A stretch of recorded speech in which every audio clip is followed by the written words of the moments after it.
I consider that much later on, not to start. Okay. Cool. Yeah, that's a last resort sort of thing. Alrighty. All right. Let's get going. Good afternoon, folks. Welcome to Smudcast number 465, Antz versus A Bug's Life. Who loves capitalism more? Well, I don't know, because I've never had that thought in my head comparing the two movies, but Wisecrack obviously did, so they made a video about it. And this video came out... Asian video. Yeah, it just came out last month, and it has 120,000 views. People like these shows. There's movies. They're fun to watch. They're good shows, and...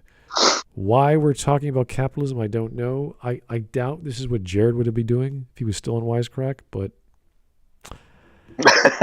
Movies did he about sell ants. Wisecrack? Or did they kick him out? I never... I think he knew left. Yeah. Okay. No, he got his money and left. He didn't. Why stay? I've heard that he went to Finland. I was like, what? Really? Yes. Well, Let's also keep in mind these are movies about ants. Yeah. Is this the Yeah, card the version? first thing I think about these movies is capitalism. Also, no joke, the fact that one movie's clearly a ripoff of the other. oh, really? Yeah, but the other movie is actually more enjoyable than the other. The story behind that is to make a long story short, when Katzenberg left Disney, like around the late '90s, early 2000s, he had already known about Pixar's idea for a movie about ants. And when Katzenberg created DreamWorks, they made their own ants movie, and they pissed Pixar off something good. All right. Okay. And A Bug's Life still did better. Yeah. Well, they are fun to watch, and they're for kids, so it's all good family fun. I don't know if the meeting's going to be that deep. I really don't think so. But Let's hope not. you can say this about any kind of children's story where you're going from one place to another and you're trying to help each other in a community, or you're building a town up into a fighting force against the whatever enemies are coming to sack the village.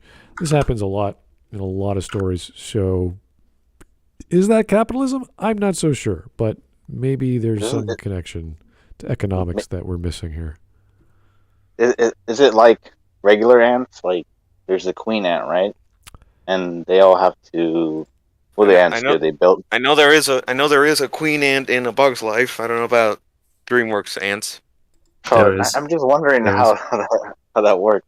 The capitalism. I think that's only a few things that I remember about Antz, other than it has Christopher Walken. Yeah. So of course it is the superior movie.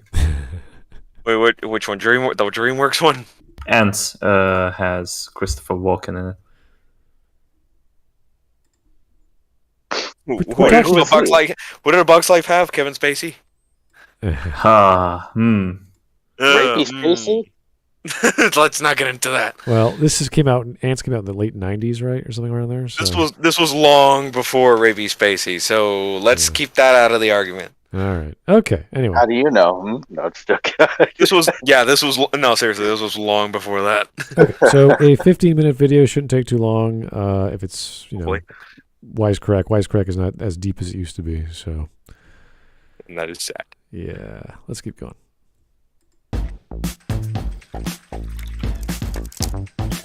What's up, guys? Michael here. Today, let's take a trip down memory lane and explore one of the most bitter feuds in cinematic history. No, not Marvel versus DC or Clint Eastwood versus chairs. What do you mean, shut up? We're talking about the age-old rivalry between two of the most successful animation studios of our time. Pixar versus DreamWorks. The battle between these toon powerhouses all began in 1998. With two little films about two little ants, which may or may not have come from the same idea, but we'll save IP battles for the lawyers. We're talking A Bug's Life and Antz. On face value, there's every reason to assume that these are two versions of the same movie. They begin with the same premise. A misfit ant can't conform to the highly regimented rules of his world, but despite sharing basically the same jumping off point, the movies go on to explore different themes and come to very different conclusions. And in the process, they explore some very relevant economic. So it looks like the film on the left is much more colorful and easier to see emotions, and the one on the right is more brown. Realistic. Realistic? I don't know. Realistic-ish. Yeah.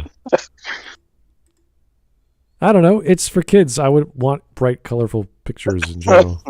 So That's Maybe just they're me. blind.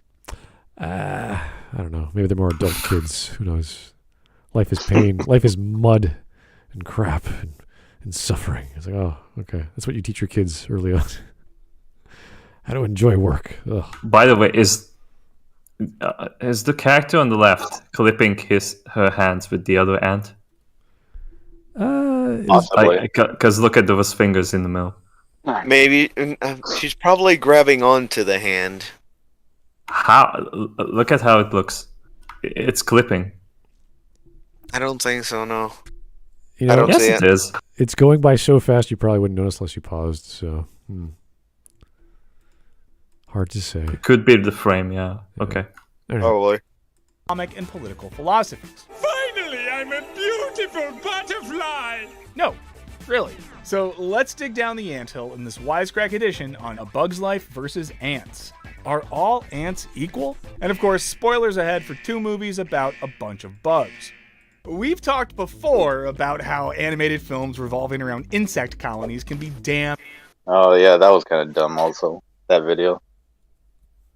Did we cover Not that? to mention not to mention the B movie just sucks. Oh. Jerry Seinfeld being Jerry Seinfeld, right? Oh yeah. he that's he couldn't save that damn movie. Oh It was his idea, by the way. yeah. I yeah. know, I know. That's what makes it even worse. I'm gonna sue humanity for stealing our honey.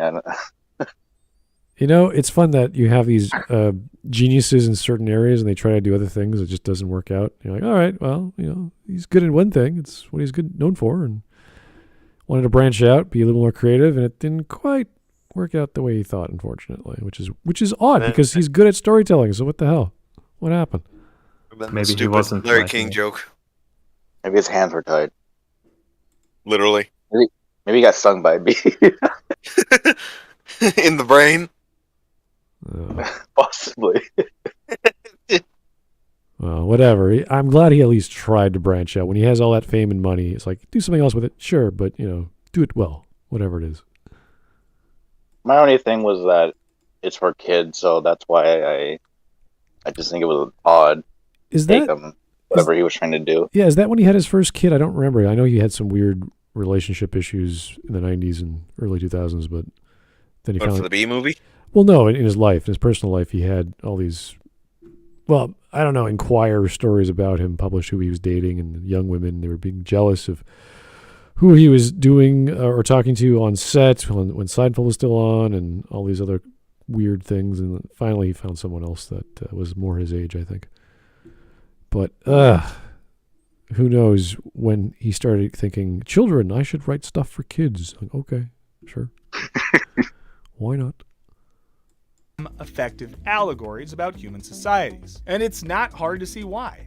Insect colonies are highly efficient, rigidly structured social systems in which each individual occupies a specific role. This makes them apt analogies for modern societies and a great backdrop for a plucky, non-conforming protagonist. Add that to the fact that in the late 90s, ants seemed like a relatively easy animal to bring to life with still nascent computer animation, and you can see why this idea had legs. 6 legs, to be exact. Now, the shared setup of the 2 films destined them to explore the conflict between individualism and See, already I like the shadows and lighting in the left one already. It pops. It comes on the screen more.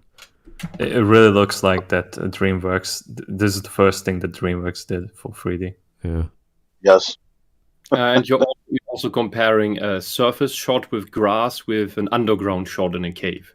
I know, but they could easily give it more lighting, give it more volume, give it something aside from brown and red. And You know, just make it better. just It's realistic. Honestly, when I was a kid, I liked ants more. It seemed more, to me, it seemed more human. Like I could tell the characters apart. right. I'm just talking about the visuals, not the story. But yeah, that as well. I could tell the characters more apart because they actually look different. I see what you're saying. Because in Antz, they modeled the faces after different actors. I think the main guy was supposed to look like Woody Allen or something. Oh, Then you had the Arnold Schwarzenegger guy that was the big ant with the muscles. Yeah, Nancy. I don't remember who the girl was supposed to be. But yeah, no, I did like Antz better somehow, but it's so long ago. Like because Bugs Life, I don't know. It took forever until I even saw that movie, and it just didn't appeal to me from the get go. Yeah. But he is already making the common mistake that I keep bringing up when I talk about this. Sorry, because he's going into, I have to get into this topic because he's going into societal structures. This is the common mistake that socialists make with society. We live in a society. They think they can compare human society in any way to ant colonies and other hive insects, when that is complete bollocks. And this is why all their theory falls apart, because in order for their systems to work, we would have to work like they imagine that these hive insects work together, when that isn't even how they function. Because in the end, these are not like that. There are famous communist writers that I, for the hell of me, cannot remember the names of. There was one in particular who really was obsessed with this idea of comparing ants to humans, when in reality, the ant colony is rather to be seen as in its entirety, not as comprised of individuals, but being the organism itself. And the individual ants are more like the cells of that organism. And then the comparison functions more towards the ant colony compared to the individual human. Because you have these very specific ants, like the queens, that are more like just one organ, a specific organ. You have these other cells that are going around. You also have about, over 20, if not 30% of ants that are just idling around, confused, not doing anything useful. Then it also depends on what kind of ant are we talking about. You have the cooperative ones in Britain that where the different colonies are not at war with each other. They share resources between each other. So they're like one giant ant empire. And while in South America, you have these fire ants that operate like eugenicist fascists. Like when they take over another, when they're at war with another colony, they weaken the colony so much that they eventually raid the other colony, steal the larvae, steal the eggs that they can get, and then raise them as their own. It's number one. Then, when the enemy colony is weakened further, workers will switch sides, and they will be taken into the dominant colony. And in the end, even the queen will surrender and join the bigger hive. And saying, okay, I give up, you won.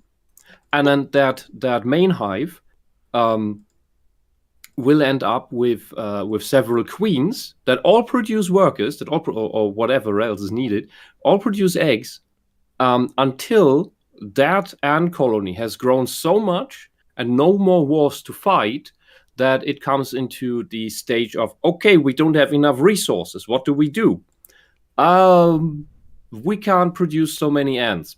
We need to get rid of those unnecessary queens. And then they will kill the queens that are the least efficient, let's say. So they will keep only the most efficient queen that they have, which is not necessarily their original queen. It can be one of those that they conquered. So they technically just but what do you call this? In a eugenicist way, race improving and spurring on their evolutionary process that way. It's absolutely insane. Yeah, the best versions I can think of that have been done in media, like video games or even TV, is Star Trek's The Borg. We always reference The Borg when we talk about collectivism or some sort of legalism style. But the best I can think of for video gaming is the Hive from Alpha Centauri, which translates so well to the concept because you are playing a 4X game at that point. You are doing a Civ style environment where everyone's literally called a drone because you can nerve staple them so they obey you, and they take over, and they're expansionary, and that's sort of, it's like, yeah, that's kind of like an ant farm. They just sort of do whatever they're told, work in tandem, and they have very brutal ways of dealing with this sort of totalitarian world. And that's the best example I can think of with using science fiction, though. I can't think of anything outside of that. Like outside of fantasy or science fiction, you can't see this hive-like mentality working. Humans just don't function that way. It's not quite. We don't have telepathy yet. We can't quite communicate. Very quickly. We can't. And the ants don't do that as well. They just use pheromones. So basically, exactly. We would need to fart at each other to know what everyone wants of us, and that doesn't sound too appealing.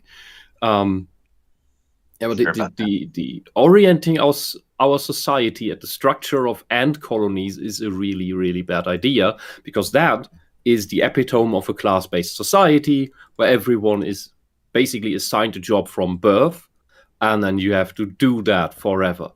That is what socialists envision as the perfect state. That doesn't sound like what they advertised for initially with this whole this pretended egalitarianism. Oh dear. All right. Here we go. And conformity. But the way the two protagonists express their individualism and the way their efforts pan out reflects a stark ideological difference. Both movies depict an ant colony as a highly regimented society in which each individual ant is a worker, a member of the nobility, or in the case of ants, a soldier. In A Bug's Life, the work is largely agricultural, gathering food for the winter months. That's it, good! You're doing great! That's still... Stop. I need to hit this button. The clicking on the screen never works. That is still workers. Whether they're agrarian workers or miners makes no difference in that regard. They are still workers. Yeah, but like the socialists never go to a real job, so how would they know? Yeah, what does he think the ants in ants are doing? There's no ideological difference here so far.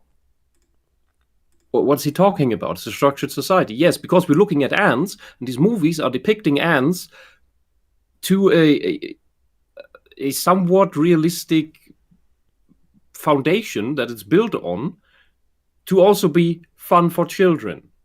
So they're not making something else out of the ants. Like, they're an egalitarian democracy with parties that vote against each other. No, they're ants.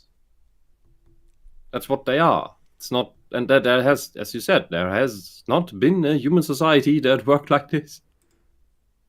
Well, I see nothing different than classic world building. If this was a human village or city or whatever, how they live their life, how they get their food, you need to have this element anyway.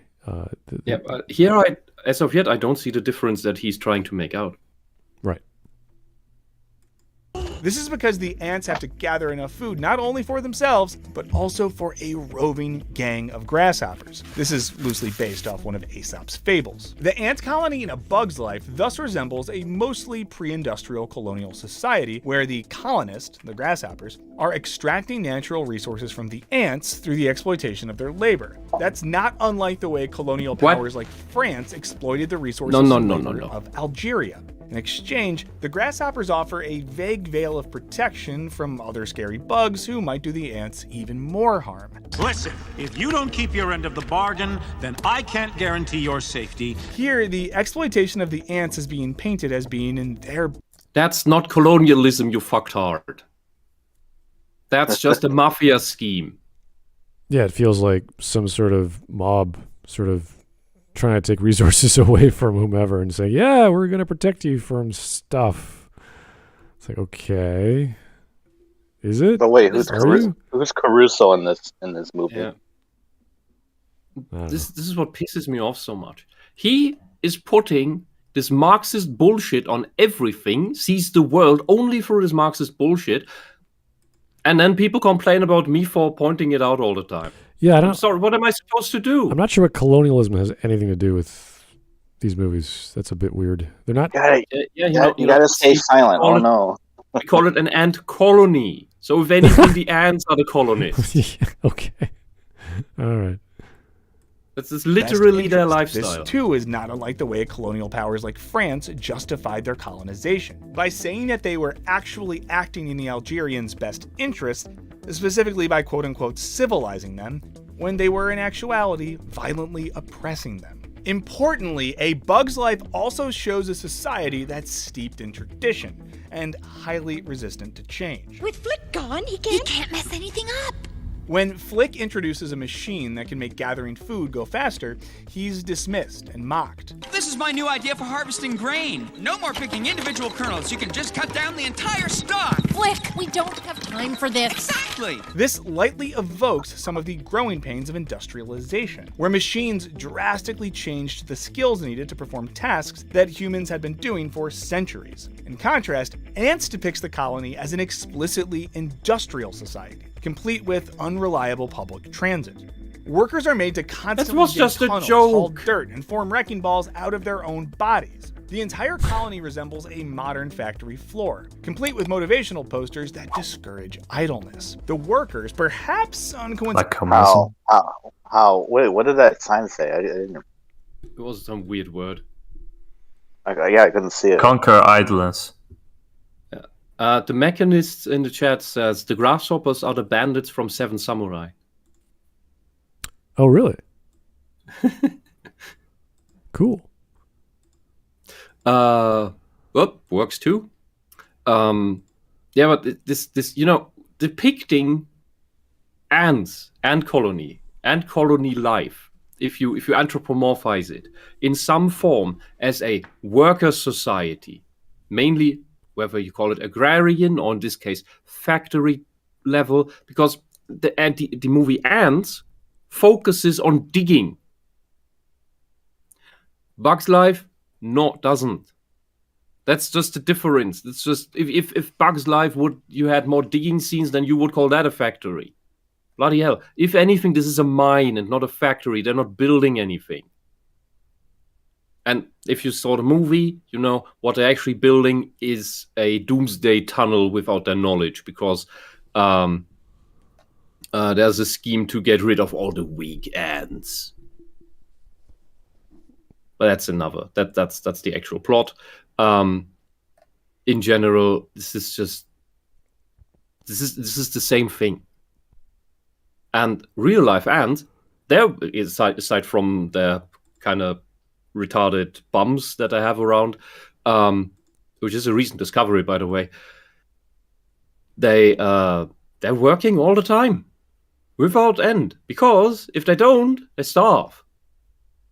That's what a working society is. They starve. If they don't work, they starve. Right. And I mean, that's also what the Soviets had in their constitution, that if you don't work, you don't eat. That was their vision of fairness. Okay. uncoincidentally resemble miners, an industry famous for widespread labor strikes and brutal crackdowns on them. The other faction of the colony in Antz is the military. Soldiers in the society enjoy a higher social status than the lowly workers. Why'd I have to be born a worker? Look, there's her color. You soldiers get all the glory, plus you get to go out in the world. You know, you meet interesting insects, you get to kill them. Even though the selection process to determine their status is comically arbitrary. Worker. Soldier. I hate to break it to you, but that is what socialists would love to do. And with hive insects, it is a little bit of how they operate. It's not as comical as this, but there are guidelines that, or chemical messages that tell them how to feed the larva to make sure into what they're going to develop. We know this, the best examples we know from bees usually, or learn that as kids, where if they're fed the royal jelly, then they turn into queens. And yeah, that's it. It's decided more or less by chemical processes within the hive that determines what the next line of individual insects is gonna be. which is similar to what our body does with its cells, sending chemical signals to tell cells what the fuck to turn into. Even cancers start to develop into specialized cells at some point, which is utterly scary if you think about it, but that's another story. Yeah, socialists love to do exactly what he shows here to be comical, and because it is the state decides everything. North Korea is a great example of this. This emphasis on a strong military along with a highly productive workforce resembles how a lot of industrial societies organized themselves after the First World War. The mass mobilization of an unprecedented number of military personnel occurred alongside an equally unprecedented increase in industrial production. This created nations where nearly every citizen was applicable for all in at least the one of big those aspects superpowers of society. after World War This made One. for even stronger national identities. Yeah, we see the same sense of nationalism throughout the society depicted in. There was a deliberately created, an artificially created, kept alive war economy that we're technically still in today. That is a barrel you do not want to open here, because we'd need to talk for about 20 hours about that to scratch the surface. Suffice to say, that's not about nationalism. That's just about the very what is it called? The industrial military complex that the socialists love to complain about so much is in actuality driven by exactly the people who, on the one side, try to sell you socialism because that means state control, and on the other side, pump this complex because it prints them money. Because all this ever is a scam of some smart people that don't give a shit about you, your life, your health. And they sell the useful idiots who buy into the socialist idea, this utopian poster, when in reality they are the very reason why the world goes to shit. And everything that they would stand against. But yeah, continue. Antz, where every member exists primarily to contribute to the colony, rather. Okay. How is that any different in like the Soviet blocks that we had? Seriously, like what my grandpa and my great grandparents have told me, like pretty much like they were forced to do 10 to 12 hour shifts at the factory after they took their farmland away from them. And they were relocated to the city after spending a few years in like a nice camp in Siberia for some of them. This isn't any different from them. I don't understand, like, how can he make a historical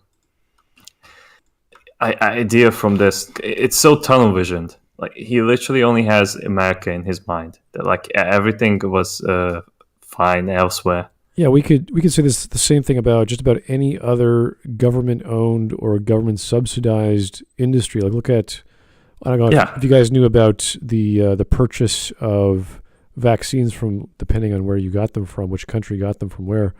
In our case, in Canada, Trudeau bought, I think, 10 times more vaccines than there were the population of Canada. So he bought 10 times the amount back in 2020 in December or whatever. And we're like, oh, that's great. Are you gonna, like, what are we going to do with all that? We like, there's really no need. Oh, Germany did the same. Enough to vaccinate everyone 8 times until 2026 or something. Which is insane, because those things only last for a month for validity, meaning, or efficacy. All vaccines only last for about a month, and by that time, the vaccine has mutated. And doesn't matter if third of it is contaminated anyway. You can't even distribute it in time. It's just like, how would you sign a contract with Pfizer or Moderna or whomever for that much vaccine without understanding what a vaccine actually does? It's kind of bizarre. Well, like, they don't. I don't know. Do they actually deliver 10 million or like more than 10 times of the population exactly to Canada, or is it that like you have reserved that you will get that amount in time? It's uncertain as far as because I'm aware, in Germany it's over time. Well, because back in September of 2020, I remember when America first came out with the Moderna vaccine, they were shipping them up north to Canada because there was a shelf life of 3 months because they have to be stored in like a freezer or something like that. So they had all these vans with freezer units. And then Johnson & Johnson came out with one that didn't need freezing, and then all this other crap. So we have all these versions of a vaccine that don't work. Like millions of surplus that no one's using have gone bad now and aren't useful. Yeah, but they have been paid for. That is just shuffling tax money. That means your money into the pockets of those big pharma companies and the politicians so the civs can pay it back. Yeah, and there's no difference between talking about the pharmaceutical industry or the military industry. Mm-hmm. They're just throwing money at a problem that doesn't exist or is ineffective for the sake of what? Security? Feeling secure? Like we don't even use them. It's 20%. Yeah, but it's the same. It is the exact same scheme and scam, if you will. When Germany lent money to poor Greece with the contractual obligation that Greece is gonna buy tanks from us with that money, which is tax money, which funnels that tax money through Greece into the pockets of the dreaded military-industrial complex. And you also wonder, why the fuck does Greece need tanks? Most of it is sea. But yeah, it's the same story, it's just a different product. Yeah. With a different corrupt industry behind it. So I don't know whether any of this has anything to do with capitalism. You could say cronyism or... Oh, if you want to blame capitalism for something, then make it the 8-hour work shift, because that's not a product of socialism. Yeah. Socialism tends to claim that it does, that it brought all these wonderful things like health insurances and stuff. No, the workers organized that themselves, but without socialists. And the key thing here that Mark brought up in the beginning, and you as well, is yes, they are always only looking at the West and America for being this nationalistic thing. But when you look at the Soviet Union, when you look at China, when you look at North Korea, and when I look at East Germany, that was extremely nationalistic. To the point where we had military parades where we showed our prowess. Yeah, same here. Like we had like May the 1st national holiday, while all other national holidays were forbidden to be even celebrated. Like we had a revolution against the Austrian Empire, and if you dared to celebrate that, you got rewarded by 2 years in the jail. Oh fuck! Just because you said like a happy anniversary. Yeah, and 1989, the year the wall fell, there was still before that a military parade where the NVA, the Nationale Volksarmee, National People's Army, that's what the army of East Germany was called, National People's Army, was still parading around with tanks. A couple months before the wall fell. Socialism is always nationalistic, extremely. Whether it's the Soviet one, the Chinese one, whether it is the Hitler one, or whether, as people already are saying, it is the European Union one. It's all the same shit. It's just that they don't want any form of what they call nationalism, which usually is just culture, on any levels between that. They want all the adoration on their level of governance. If he would admit to that, then his entire video would go in the trash. But he can't do that. He still needs to sell you NordVPN. Yeah, I'm just waiting for the capitalism angle here. I'm just like, okay, where is it? What's happening? Didn't really approach that. It was like talking in general terms that like you can see this in World War I, post-industrial nations, and yes, that's true. But like, if you look into like how the Soviets have managed to do the industrialization, then you will be really horrified at how many people have died from that. There's all this great leap forward crap that Mao did. That is exactly how he complains about the Antz society being run, being told from the upper class from what mega project to do and sacrifice themselves for it. That is exactly what the Great Leap Forward was. That is, in a way, what Lenin did with eradicating whomever he thought was a problem and thereby crippling his own state. It's that these things are highly nationalistic and highly authoritarian, but they're on top of that also the most incompetent at it in execution. They're competent in keeping the power, but they're incompetent in running their nations, their countries, their states. That is what makes them fail all the time and turns it into hellholes. All right. Than to realize their own ambitions. A soldier knows that the life of an individual ant doesn't matter. What matters is the colony. From these two highly homogeneous societies, we get our two heroes, Flick and Z. Both exemplify individualism in the face of an overwhelmingly conformist environment. For Flick, this is expressed through his ingenuity and inventiveness, a la his new harvesting machine. But his genius is unappreciated by the ruling class, who wants him to simply fall in line and contribute to the common cause of the colony. In this way, Flick seems to evoke the ideals of author Ayn Rand. Her novel, The Fountainhead, centers around an architect who also struggles to bring his new ideas to fruition in an overwhelmingly conformist society. Near the end of the novel, the architect gives a speech that encapsulates Rand's philosophy of individualism, stating, "The great creators, the thinkers, the artists, the scientists, the inventors, stood alone against the men of their time. Every great new thought was opposed. Every great new invention was denounced. According to Rand, the wealth of nations was created by these indispensable innovators, and any attempt to stifle their brilliance was an attack on their individual liberty." This proved a very convenient philosophy if you were one of these innovators, and it is still enjoyed by certain space-traveling, union-busting, tax-evading gazillionaires today. Z, on the other hand, is not a man of the mind, at least in the Randian sense. He's simply a disaffected worker whose role in... You know, I just thought that this example of the Rand speech, I could easily see a communist appropriating that and saying this is why we need to get rid of these or those people in order to free the artists and the inventors. It kind of gives me that vibe. Well, while of course what they actually do is stifle exactly those people through their policies. Yeah, a lot of Randian books are very similar. They all have this giant speech near the middle end. And yeah, that's just Rand. That's just Ayn Rand putting her words into the character's mouth. They're very soapbox-like, and it's like, all right, fine, that's fine. Like, even when you read Atlas Shrugged, they're very similar to The Fountainhead. Just the ideas are very similar, and that's fine. Again, you could write books that are similar. Just I never understood why.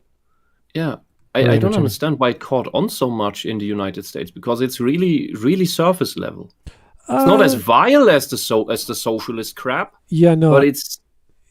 I think it was because of more or less with deep. Atlas Shrugged, the railroad tycoon, he invented his own type of metal, and it's very industrial and blah blah blah, and the whole concept of socialism being bad, and some guy reinventing themselves at Galt's Gulch or whatever that place was called, where they invented their own community based around gold, and like all this other technology stuff. It was interesting, but it went back to how bad socialism was and why, and how it destroyed the entire society, the entire country. So it's more of a warning message than it is a capitalism good. It's just like, look at the horrors of socialism in theory. And then it's like, well, no, it's not in theory. She lived through it. She went through Russia at the time, or USSR at the time. So yeah, I mean, she drew the right basic conclusion, I would say. Yeah, and she put it in a fantastical way, which was what you're supposed to do when you write fiction. You have your own version of events in a way that is understandable and entertaining, and I thought that was good. But it just, once she had that idea, she just went off into her philosophy, and you're like, oh, okay, we're just reading whatever you wanted to say.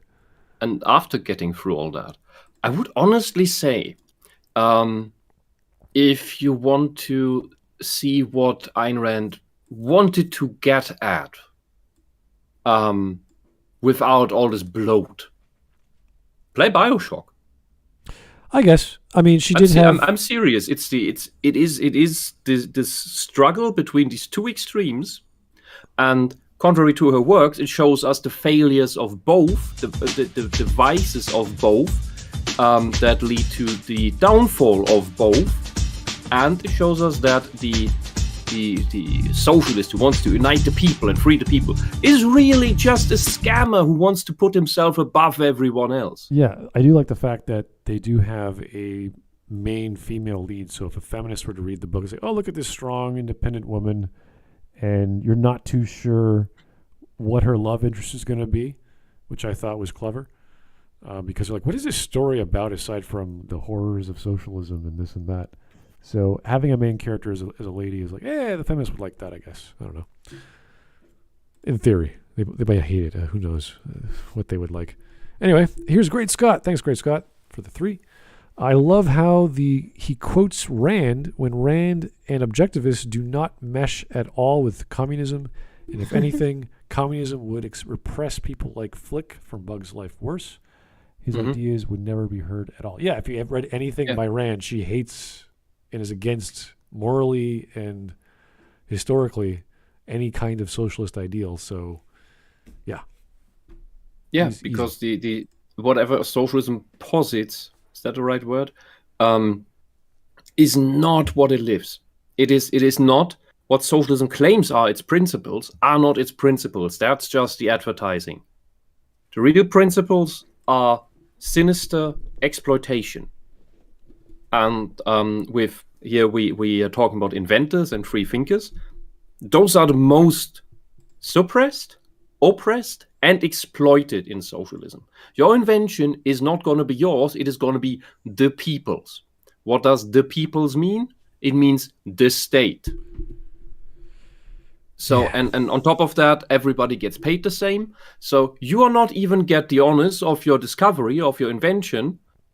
You're just one of many. While the Romanian version was really fun about that, because every scientific paper had to list Ceausescu's wife as a co-worker on the paper. The woman had absolutely no clue about anything. And until they got killed. Yeah, and I think she wanted honorary titles from Oxford or something. And they didn't want to give it to her because she's just dumb.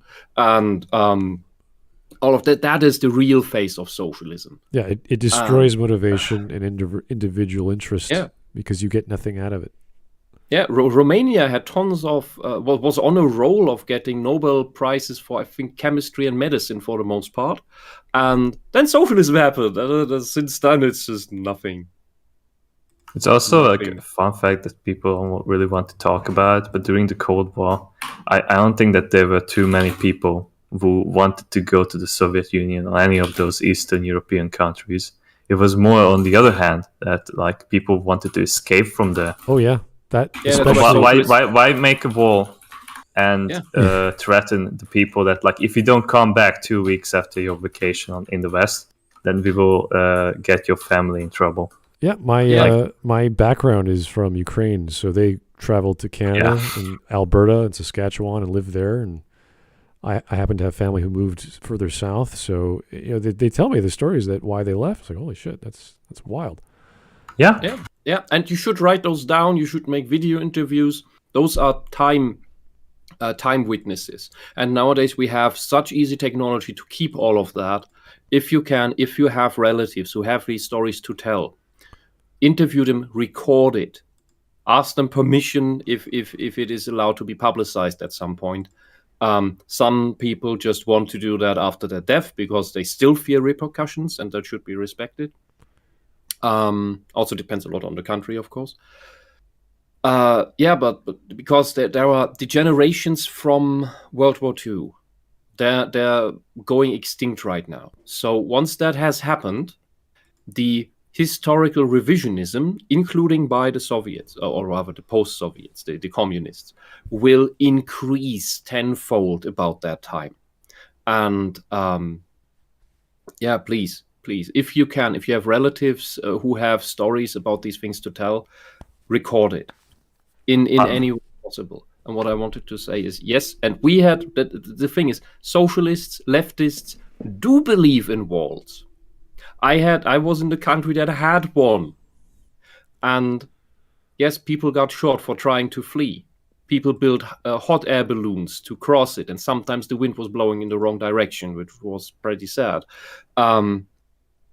And digging tunnels and all of these fantastical things. They were trying to escape by sea, every which way possible. And when your own country shoots you at the border for trying to leave that country,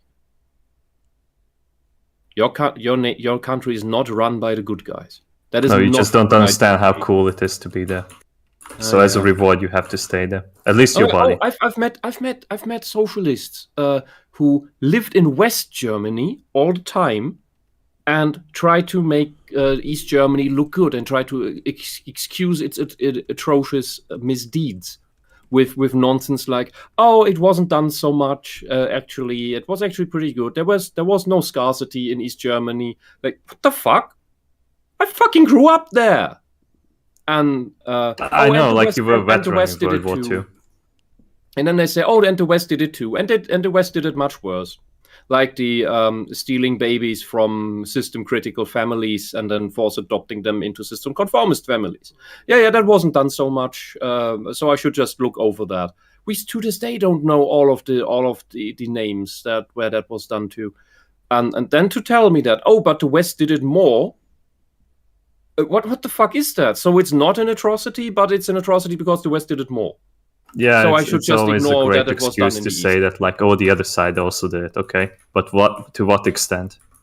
I don't. So even if as bad as that may be, that does not excuse the regime that you are trying to make look good, that tortured half my family. Are you fucking insane? These are the same kind of minds that engage in Holocaust denialism. But they hate Holocaust deniers because they're just at odds about what story of history should be true. All right, let's get back to the video. 7 minutes in, almost halfway done. Okay. Industrial society has rendered him insignificant. The whole system makes me feel insignificant. Excellent. You've made a real breakthrough. I have? Yes, Z. You are insignificant. Z feels utterly unfulfilled as a worker for the colony and longs for a life where he can be his own insect. Philosopher Karl Marx might have said he was philosopher. Is this a parody? This has to be a parody. I mean, this reminds me of Karl Marx. It kind of came out of nowhere, but he was a philosopher, but it's just to think of him as one is like, oh, I don't really. He was a racist, homophobic pseudo-philosopher who did the opposite of what he preached. He was the bourgeois asshole that lived off of the money of other people that he told the workers they should get rid of. And the workers bought it. And prop him up as some holy prophet to this day. It's bloody insane. Wasn't like Karl Marx so cringe that he was banned from Germany and he was exiled to London?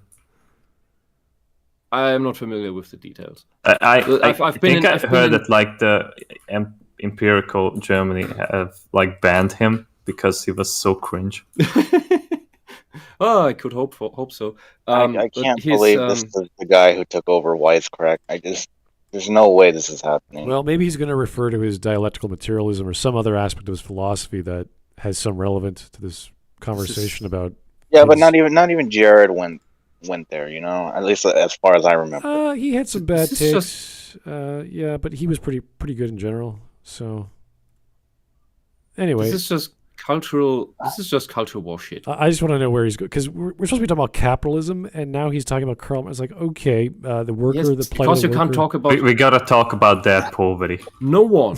In a kid's movie, though. Come on. Well, I understand it because it is Antz, and that is directly thinking of like a hive mind or a working sort of utopia for Das Antz. Yeah, but it's like, at the end of the day, it's a kid's movie, and like to go even further than what is already shown, it's just asinine. Why is it a feminine pronoun? Everything is keep. No, it's not. It's not feminine. It is plural. But isn't like der is for the masculine and the for the feminine? Well, the armor, yes, the armor. The singular Antz is also female. All right. Yeah. I don't remember any German. I can't believe that at one point. But that's kind of true because most of the drones are female. Okay. So it kind of makes sense. Like the Biene, the bee is also female because most bees are female. Beener. Right. Have you ever noticed that most of the people, if not almost all people, who ever start talking about capitalism will end up bringing up communism, Karl Marx, socialism in their critique of capitalism, because no one ever invokes the word capitalism without starting to talk about socialism. It's only a prop. But he coined the term, so yes. It's also the definition of capitalism is complete bullshit. If you're looking for individualism, you need to. Capitalism is your way to go, not socialism. Socialism is the disembodied state where the individual has no worth. Yeah. Okay, let's keep going. Here's Vladimir Dragunov. Thanks for the 5. I read the title. This one, sorry. read the title. Isn't one of them literally a military dictatorship where the individual is considered worthless? Yeah, I think that was the reference in Antz that we just finished, where he feels insignificant, that this is okay. This is how you're supposed to feel. You're making a breakthrough in your psychology. It's like, oh, great. Everything's worthless. Okay. Yeah, if there's any society where you are able to make something of yourself, rise above that insignificance that you feel, it is a capitalist society, or at the very least a non-socialist society. Because socialism, if you rise above yourself, your insignificance, then you are special. You're putting yourself above others. You then want to be a better class. That's what the socialists see. That's why they have to cut down everyone to the same height. And that everyone being the same, that is where everyone is insignificant, because everyone is replaceable with everyone else. So this idiot is doing the complete opposite. And I don't know why. Like, what is the goal here? We're gonna whatever his name is, Kevin, Calvin. Let's get to the point he's trying to make, because I'm sure he's going to reference some of his philosophy, so it's fine. From his work, Marx argued that industrial capitalism not only alienates the worker from the product of their labor, it also alienates. What do I care about the product? What you fucking retard? What the fuck do I care about the fucking product? Wait a second. He's talking the about... product doesn't make me significant. He's talking about... And what the fuck do I need? Do I need the means of production? What the fuck do I need the machines with which I work, or the pile of car doors that I have at the end? I can't eat the pile of car doors. Well, but I can buy food with the wages I get, that I hopefully have are fair, contracted, and not half of it stolen by the state with some fantasy tax. Okay, but he's not actually talking about capitalism, or the movie is not talking about capitalism. We're in a colony of ants who just work because they're told to. There's nothing capitalistic about it. The guy who has a little bit of individuality says, "Yeah, you are worthless. That's good." You're like, "What? No." So, it's not that's the opposite of what Marx is saying. He's not critiquing an ant colony. He's critiquing capitalism. So this is not the same thing. He's pointing in the wrong direction here. We are not socialists want to build is an ant colony. Yeah, exactly. That's what you might want to look at other capitalists that critique socialism. Maybe that might help, or some sort of communal barter system. I don't know what you'd call this ant colony outside of economics. Yeah, I'd say that what this is actually doing is he's trying to frame the ant colony as something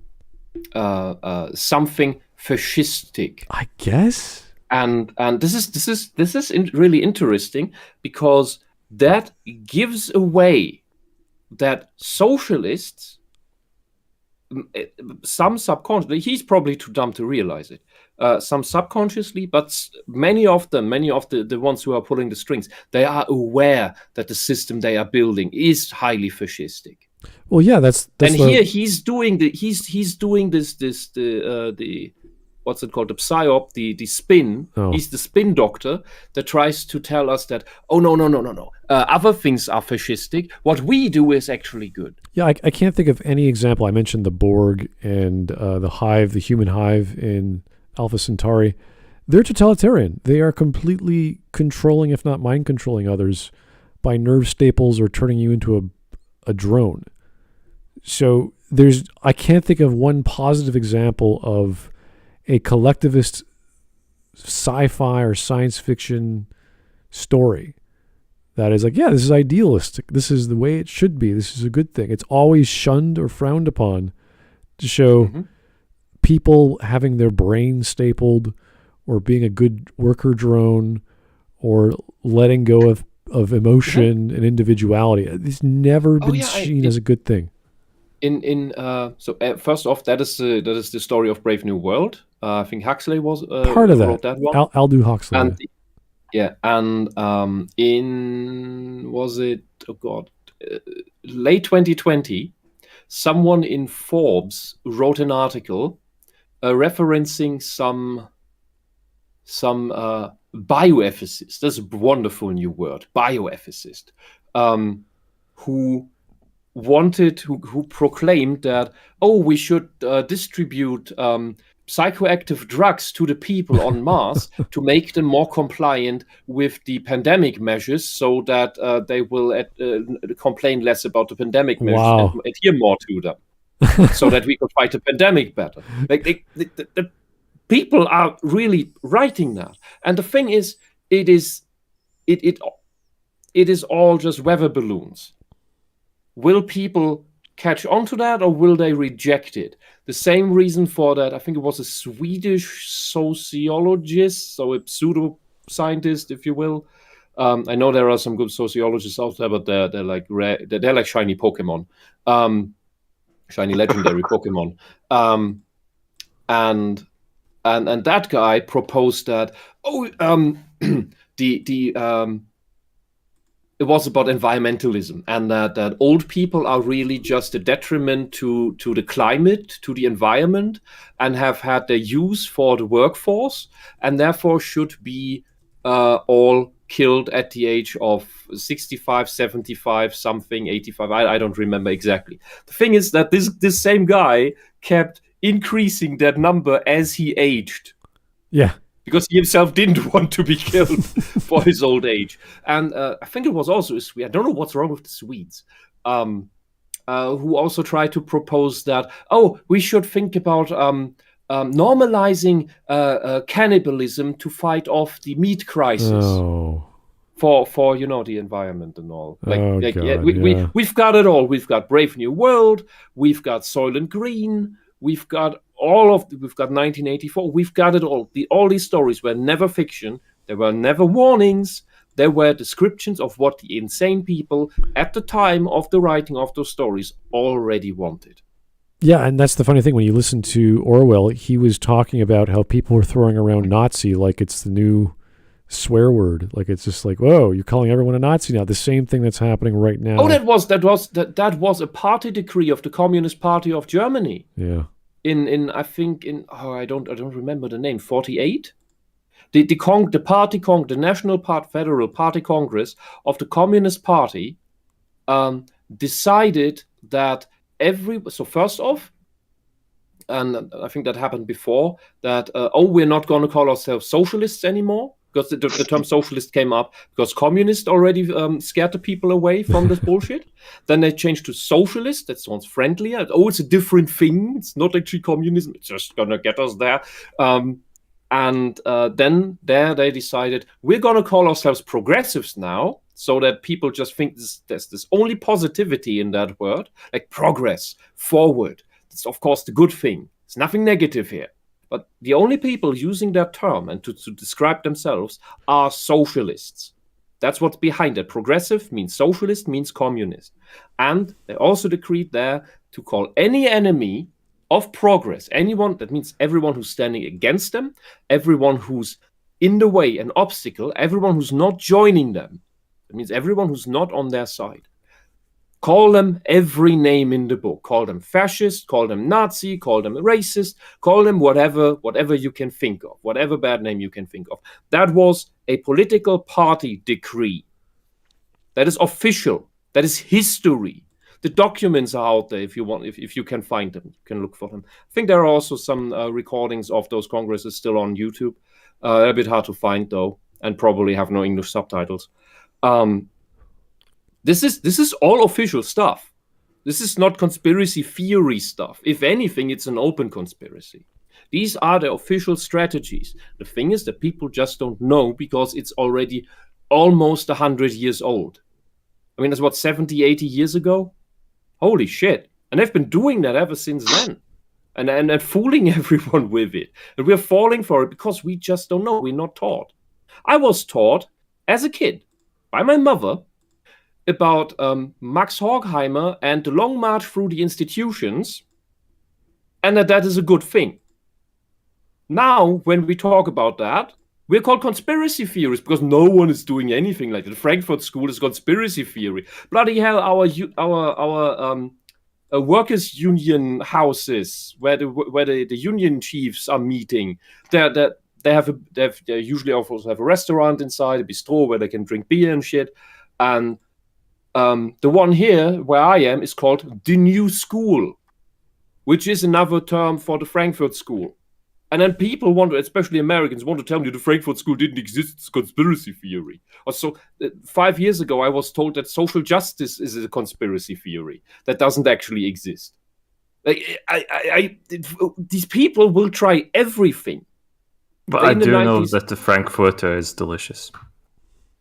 Yeah, but it's from Vienna. No. No, you get the Frankfurter in Vienna and the Wiener you get in Frankfurt. I don't know why. All right. We're jumping around. Because we do differentiate between the two. Let's keep it's Mark's fault. Let's keep on going. Anyway, we're halfway done. Thank God, Lord. Agency and humanity, reducing the individual to nothing more than a cog in the grand machine of industrialism. The film is not subtle about invoking Marx's philosophy. A worker can't do anything except work. Yeah, it's not like we got a choice. Unlike its Disney Pixar counterpart, the DreamWorks production is much more explicit in its political theme. Okay, tell me which system demands it in law that you have to work. If you don't work, then you will be jailed. Because in Hungary, at least, from the 40s to the 90s, you got a jail sentence if you were not registered anywhere that you have a job. There was no homelessness, yes, and they do want to popularize that, everyone had a job, yes, because you had no other choice. You had to go for the shittiest ever job. You could barely even pay your rent, just so you can go around.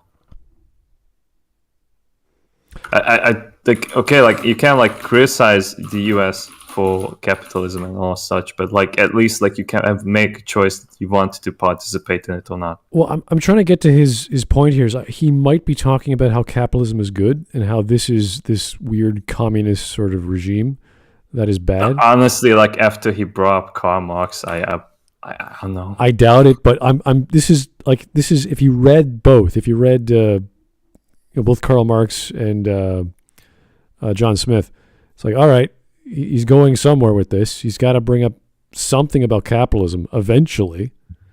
And industrialization, you could talk about any country during that time that was industrialized, depending on the politics, but not capitalism in that sense. You were free to leave your job. You could do what you liked. So... All because you watched a kid's movie. Okay. Oh no, I want to know his conclusion because he's sort of which side is on the fence is he on right now? I don't know his point yet. He's just saying it's bad because everyone's just a worker. It's yes, that's communism. That's bad. Which is bad. Right. So capitalism. So therefore, Antz likes capitalism more than A Bug's Life, right? Or something like that. I don't know. I'm confused at this point. Maybe we should go back a few seconds. No. We're fine. No, just go because the guy keeps repeating the same point. Yeah. This is something Occupation Army in the chat said. Socialism is supposed to be the bridge to communism, but people have conveniently forgotten that. No, they don't. That excuse is still made, and it is a spin that Stalin invented in order to justify his tyranny, and that his bullshit wasn't leading to actual communism. Before Stalin made up that bullshit, socialism and communism were synonyms. They were used interchangeably to mean the same thing. Then Stalin made this artificial distinction between the two and said, oh, socialism is just this bullshit state we're in right now. We're always working towards becoming communism, and that never happens. Well, that's because it doesn't. Because it is already socialism is already the end state. There is nothing beyond that. Yeah, the famous line from, was it Lenin, who said the goal of socialism is communism. Like he knew exactly what he was trying to do. So it's pretty obvious what these socialist communities or countries or whatever you want to call their degree of government control is trying to achieve: more power and the removal of liberty from the people or the general public. Everything becomes the state. Everything will be within the state. They just call it the public. Yeah, and once you people, but it's not. The people don't have anything. And once you get to that level, there's really no distinction between totalitarianism, communism, any kind of regimented political party that has power. But totalitarianism is the baseline of all of this crap. Right. So this is that everything has to be in the state, nothing against it, nothing outside it. That is Mussolini's definition of his fascism. That's why I keep saying all socialism leads to fascism. All right. Inevitably. 8 minutes in. Let's keep going. It's the workers who control the means of production. It even takes subtle shots at Randian philosophy in its imagery. Throughout the film, we see a statue that depicts an ant carrying a large ball of dirt on its back. The statue is likely a direct reference to the statue of Atlas that adorns... Oh, you idiot! That's come on. That's just look. We know ants are super strong. That is why that is. Secondly, if anything, Ayn Rand referenced Atlas, the Greek god who's carrying the world on his shoulders as punishment. Yeah. So this is not a Randian thing. This is just Atlas. It's not Rand. The idea was... Ayn Rand didn't invent Atlas. Yeah, the idea of... Fucking brain dead asshole. The idea of the book was... see all these statues in like old communist societies as well. Like there were so many worker statues to improve morale. And all in this brutal, ugly, brutalist style. Well, some of them looked alright, but it's like I live next to like one of those industrial areas where the entire city almost was just for industrial purposes. And my mom used to work there, so I got like a look at there and like how it looked like in the Soviet era, and it looked like horrendous. Like, it was covered in smoke all the time. And, like you could see like some of these statues that were there for the workers that like to improve morale. Yeah. So that this guy is called his channel is called Wisecrack. Where's the wisdom here? This here rather sounds like how an actual conspiracy theorist connects dots. Yeah, this without having actual substance behind it. This is a bad take on thinking Antz is attacking objectivism. It doesn't make... I'm not sure where that happened yet. I think like Antz was more like, I can also make a 3D animated movie. Yeah, and they said, hey, here's a famous line from history. Oh yeah, who said that? I don't care. It sounds good. That's about it. I don't think they are actually critiquing capitalism because there's no capitalism here. Anyway, Great Scott, thanks for the 2. Communist Rand again. The more and more I watch these videos, the more I think the Patriots from MGS2 may have had a point. Yes, we need AI overlords. That's what we need. Please, no, not Metal Gear. Oh. Can it be worse than being run by socialists? I don't know. MGS is a weird world. Yeah, but look, if we're Metal Gear aside, socialists are obsessed with micromanaging everything in the state to the most lowest level, to the point where they decide what you do and when in your bedroom. if we have to have a society like that, I'd rather have it run by an AI, because the AI is at least capable of overseeing all that at the same time. On the other hand, the socialist, due to his incompetence, allows us room to circumvent the system and eventually overthrow the bloody tyrant, which is probably less likely with the AI. So yeah, but to actually micromanage a whole state, I rather trust the AI. Okay, anyway, let's keep on going. The cover of Rand's seminal work, Atlas Shrugged. But replacing the celestial sphere carried by the mythical Titan with the ant equivalent of a boulder also invokes a different Greek myth, the punishment of Sisyphus, who is made to continuously push a boulder up a hill. Hey, look, it's your morning to have show. It roll back down once he gets to the top. No. Oh, God.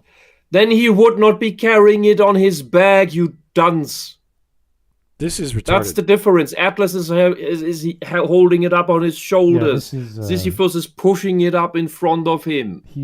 This is like Do you understand the difference, Mr. Wise Man? I actually remember this when I was in grade school, because we were learning about, the Greek gods and this and that and the Roman gods. And someone made a comment like, isn't that just like, Atlas? You're like, well, no. And then our teacher corrected this guy saying, no, that's not the same thing. There's different stories. There's different references. No, it's different reasons, different goals. Yeah, it may look similar, but it's actually not. So it's too bad Mr. Baldy wasn't in that class. Yeah, this is like grade school stuff. When you learn about the Greek myths, it's like, oh, that's what that means. Okay. You think they teach this in grade school anymore? Apparently not, but you hear about this very quickly when you're reading Shakespeare or any kind of myths from cartoons, from Bugs Bunny. They have stuff like this. So you're like, what's that, Dad? Yeah, they do reference these. Yeah, so it's not hard to pick up on very quickly and ask questions as a kid. And I was taught this in grade school, so yeah. I swear to God, that next thing's gotta be Nietzsche, and why all this work is nihilism. Oh my God. Oh God. It's gonna happen. Like they did that video on Mass Effect on the ending of the third one, and like how Nietzsche explains that nihilism is like what happens to humanity. Like they just purposely misinterpreted it or something. I'm not surprised. It has to happen. Why do all socialists, red or brown, get Nietzsche entirely wrong? Well, he's not the easiest to read. Let's give him that. His teacher. No, it's in German. Like I can't understand German. Well, I can't imagine. Then the translations must be fucked up, because the original text is not that hard to read. So it must be some translation issue. Or it's completely normal German. All right. You say you can read Karl Marx, and that drivel, you say you can read Foucault? Compared to... Then they can't read Karl Marx because it's only 20 pages. Compared to like Heidegger or Aristotle or... Have you read Aristotle's Rhetorik?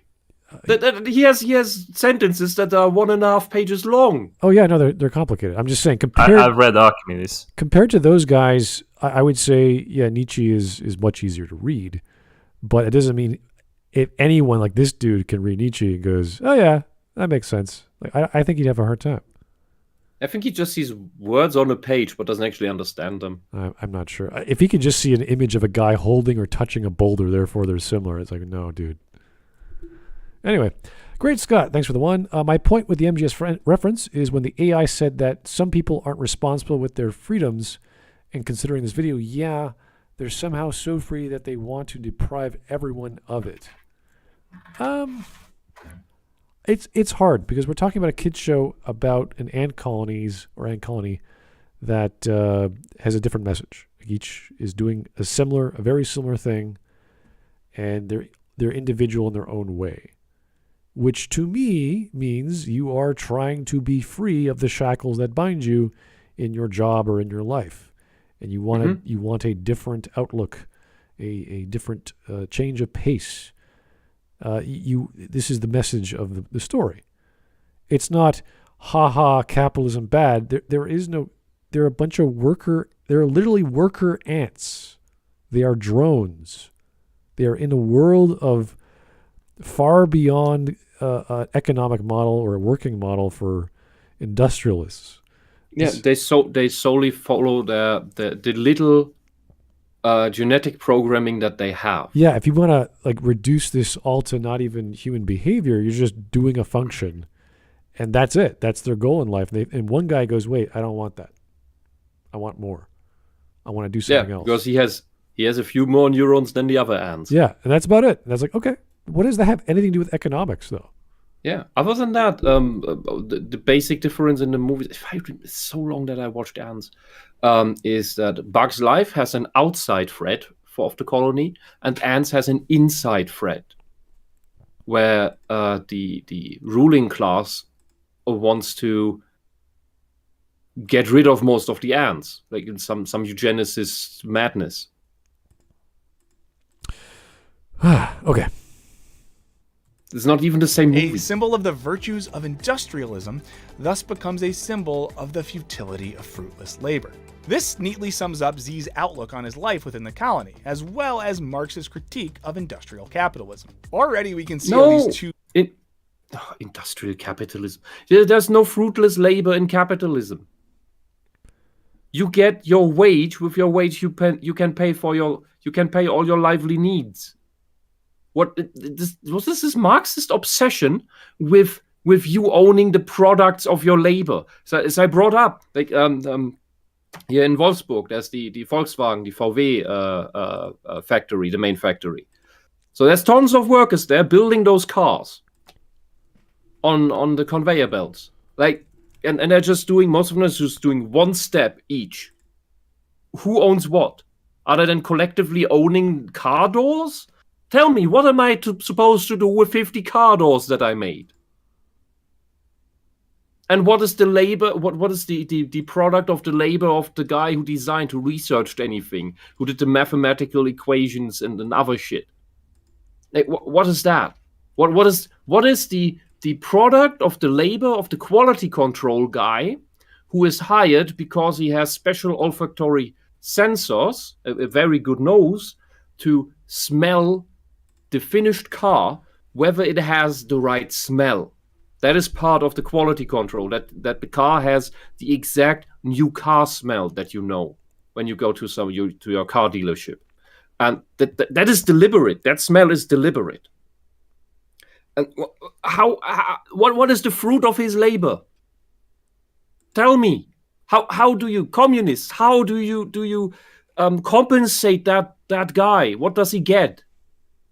How does he buy his breakfast buns and his coffee, and how none of this shit works? And what am I interested in? Owning the means of production, which means the machinery that with the tools with which I make the products. I don't give a shit about that. If it breaks what the company does, what the factory does, it provides a new tool for me to use to make the work. That's great. I don't need collective ownership of the fucking tools. The company has that. The company's liable. The company has to buy the new shit, and hope that I'm not constantly breaking it, because then we all don't get paid. I'm okay with Marx criticizing whatever, but to apply Marx to these two, it doesn't work. It's not about capitalism. It never was. Yeah, I don't get it. It doesn't connect. Heroes embody almost contradictory philosophies, while still both being motivated by individualism in the face of conformity. Both protagonists embark on pretty standard heroes' quests, and both seem to succeed pretty quickly, albeit only through misleading their fellow ants. No, I just... You lied, Flick. You lied to her. You lied to the colony. You lied to me. After some humiliation, both heroes eventually take on their oppressors, inspire the masses, and ultimately rely on the strength of their communities and their sheer numbers to vanquish the bad guys. In this way, both protagonists inspire their colonies to rise up in a revolutionary act against oppressors they had long obeyed without question. I know what you're thinking. These are the same movie, but they're really not.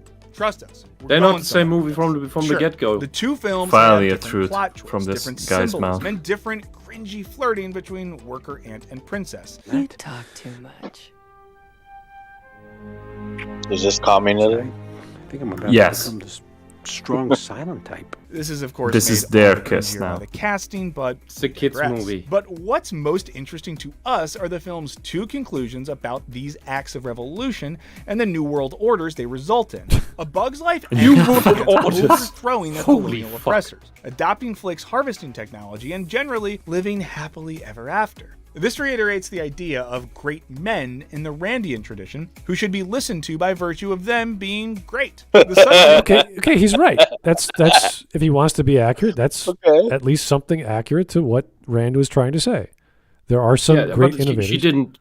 Yeah, but she didn't invent the idea. No, but in her books, the heroes are the industrialists, the guys who invent new things and do things outside of the box, and no one accepts them. But at the time, like this is right when the guy invents his steel, and he wants to like ship it out, and this is the time when the communists are sort of taking over industry. So he escapes to live in Galt's Gulch, Gorge or whatever it's called. And he's just living his life with all these other industrialists, and they're like, one milks cows, and one has grain, and one makes mining tools and gets gold, and it's okay, fine. It's kind of weird, but all this other stuff happens in that world, and then they find John Galt eventually, and he has to help out. So yeah, he's right in that these guys who go against the grain say, "Yeah, I'm going to do my own thing." Yes. Yeah. Good. And this is the big thing. This is the important thing that the socialists relatively easily can lie about, because the real ownership of the means of production you have in capitalism. Yeah. You set up your own company with your own tools that you own, your property. Your tools are your property, and as your company grows, when it works, then you can find help. You hire that you say, okay, I'm gonna give you this much of the profit in the form of a stable wage or something if you use my tools to make more of the stuff I want to make here to the quality I want to make it. Right. But what I'm saying is, and yes, and the worker does not own your tools, but you own your tools. It sounds like he can if he wants make his own company with his own tools. Yeah, but what I'm that trying he to can buy with the wages you give him. Right, but what's happening here is he's either trying to have his cake and eat it too, because he's referring to both as these things which are in the movie which aren't. Yes, we can look at the hero character the same way we can look at the hero character in Atlas Shrugged. They're similar. They're industrialists or whatever you want to coin them as. But we can't say capitalism exists or some other economic model. And that's, this is a Marxist philosophy. No, it's not. It's a guy saying, I don't want to do this anymore. There's no currency or money in any of these movies. There's no ownership. There's no I live here. I want to move there, or I don't want to stop. I don't want to be a member of the military anymore. I want to revolt against my oppressors. Like no, I don't like these grasshoppers. Let's get rid of them. Well, with the Bug's Life, I mean, so they got rid of them, but couldn't another threat just appear out of somewhere? I don't know. This is he's jumping around. We are talking about insects. Oh yeah, Ego Dream in the chat says the Ant General in Antz was the one looking for a revolution, overthrowing the Ant Queen and becoming the new Ant Emperor. I think I remember that very, very thinly. It's so long ago I watched that movie. And Ego Dreamer continues, Antz is more anti-war, anti-military than anything. Suppose so. Yeah, I'd say so. Okay, anyway, I think he's crossing his points here. That's why I sort of got a little pissed off with him. Like he's not wrong talking about the hero, but it's like then it contradicts what you're talking about prior. So I don't get. Just get more pissed off, Smudge. Well, no, it's just like, what does he get? Is he just referencing stuff and saying, this is Marx, this is Ayn Rand? I don't know. No, that's not how this works. Why works. did he make this video? This you could talk about anything. This is Judeo-Christianism. This is Aristotle. This is like, no. Yeah, but look, this is from the Book of Revelation. Oh, In my experience, these the Marxist activists, whatever denomination of the religion they follow, are rarely, if ever, so usually not at all, capable of a comparison beyond one level, beyond one hop. So they can't combine things that are like 2 hops apart. They can only compare one thing with one other thing at one time. In order to compare another thing to any of these, they have to forget the prior thing that they're not comparing it to. So it's always just 2 things that are connected, while the other, and that's why they cannot ever see the contradictions to the other connections they make. So I need to find better words to explain this, but it seems to be some cognitive function they lack in order to understand bigger structures of comprehension. They don't see the inherent contradictions in their own thoughts. It's possible they didn't read the books and didn't know what the books were about. It's very possible, and they're just going off of Cole's notes or Wikipedia or something to explain their thought process, because this is really not even high school. I don't know, maybe beginning high school level thoughts that you don't know anything, and you're like, oh yeah, I know about Ayn Rand. It's like, do you? Okay, all right. I'm just wondering who edits the video and who puts it together, and how did they not see the same guy? It's gotta be the same guy. Really? There's no way. It's not a studio. I thought there was a. Does he own the means of production? Yeah. No, the big question is, would you want him to run your country?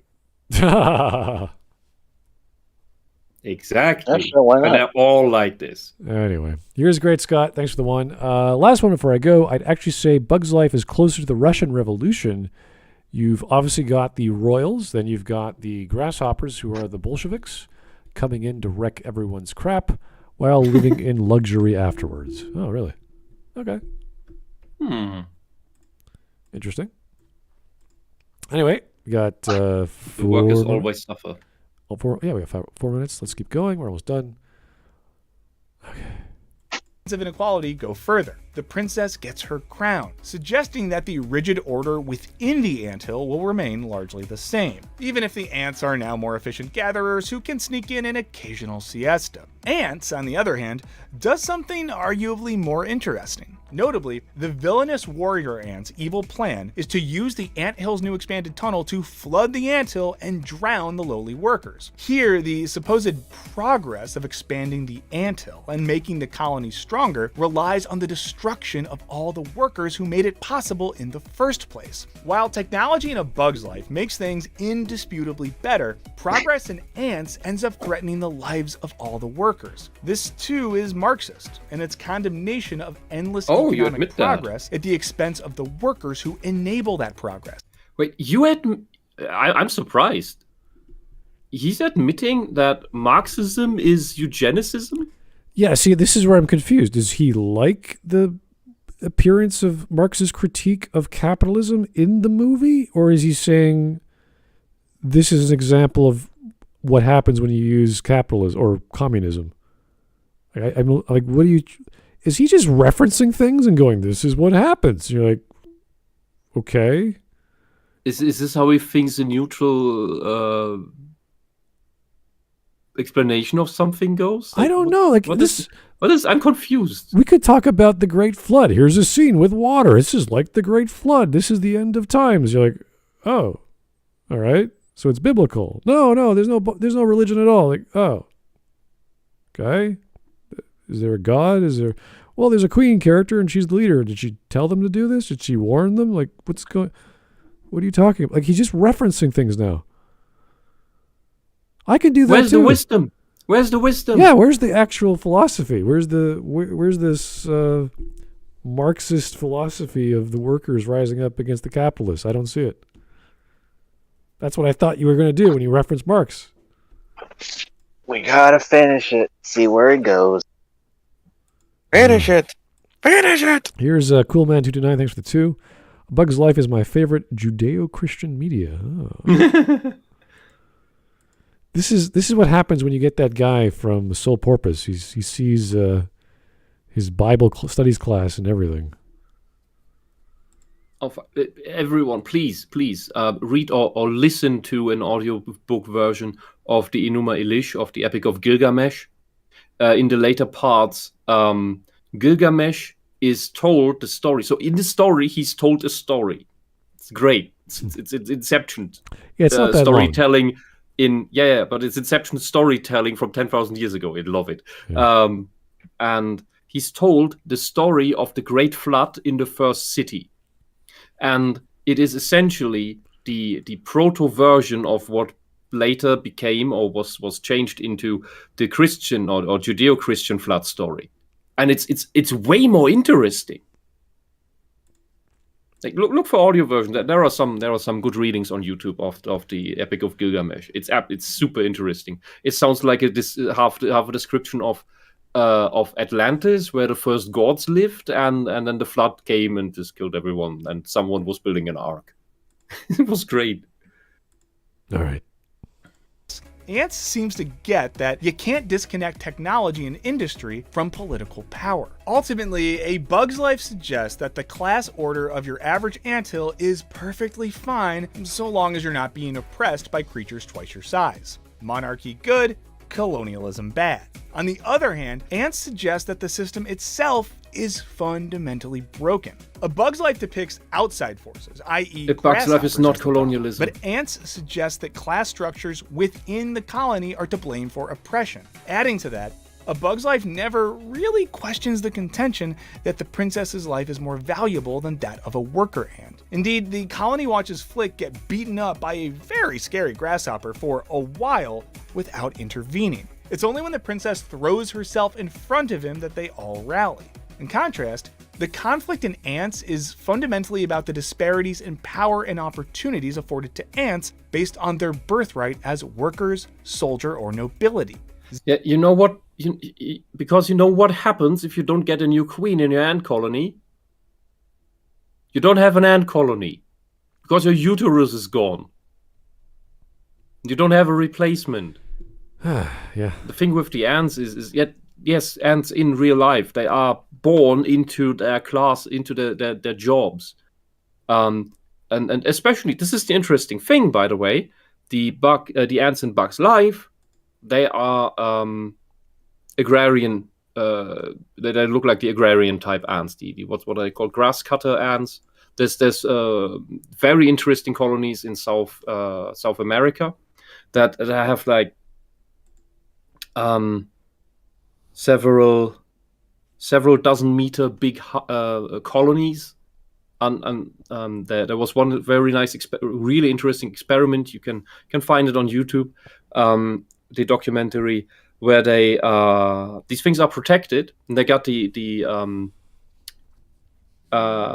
what's it called? The permission to basically kill one of these things by pouring very, very liquid cement into it, so that they could see how the thing actually looked like, what the thing actually looked like after then excavating the hardened cement. And it was a giant thing with it doesn't just have brooding chambers, it also has what the grass cutter ants do is they have workers who cut they have different types of workers who cut different types of leaves. They have a different set of workers and that are grown different, that then cut the leaves down into smaller parts so that they're more easily to be carried away. And then they use those to grow mushrooms within their colony that they actually use as nourishment, while also having the many ants have lice that they keep, and this makes this species one of the only other species besides humans that is doing agrarian work and keeps cattle at the same time, at least that we know of, which is very interesting. But they also have protectors, they have workers, they have all these things. Right. So these agrarian grass cutter ants, they have all these different jobs. They're not all the same as it is shown in A Bug's Life. They don't all look the same. Okay. Anyway. Ants is much more accurate in that. We have about 3 minutes left. Almost done. I hope the last minute is just commercial. Yeah. Z, perhaps not coincidentally the last letter of the alphabet, stands up to the princess and demands to be treated with respect. I order you to stop, worker! Hey, I got a name, okay? It's Z. And ultimately, the film champions the equal importance of every ant in contributing to the survival of the colony. This emphasis on the inherent value and equality of every individual is in line with the tradition of Marxist humanism. Or in No, it's the opposite. Wow. So first off, there is no humanism in Marxism or socialism. Yeah, I was going to ask, all. what is that? There is no humanism. Socialism is the opposite, is at war with humanism. It just pretends to be humanist until it gets its revolution and gets into power, then it throws that away. Get this so wrong? This is like basic stuff.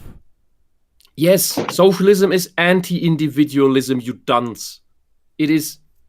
There is no individualism. The worth of every individual contributing to society is what you have in a free society, in a liberal society, in a if you want to say it, capitalist society. That's where you have that individual worth. You don't have it in a socialist, in a Marxist society. This is amazing. Anyway, this is spin doctory. Yeah, no, he clearly has not read Marx. I mean, this is ridiculous. Oh, maybe he has. Oh, and he thinks it's a fantasy? it's real. It's going to happen. It's all the perfect things I ever wanted. It's like, it was at the science fiction section in the library. Oh, yeah, that's probably where he found it. Oh, I thought about that. People in the past made jokes about putting what was it? All right, put religious books into the fantasy section. Yeah. I urge everyone when you want to do that joke, instead take Marxist and other socialist works and put them to the religious section, please. There you go. Okay. Is Antism.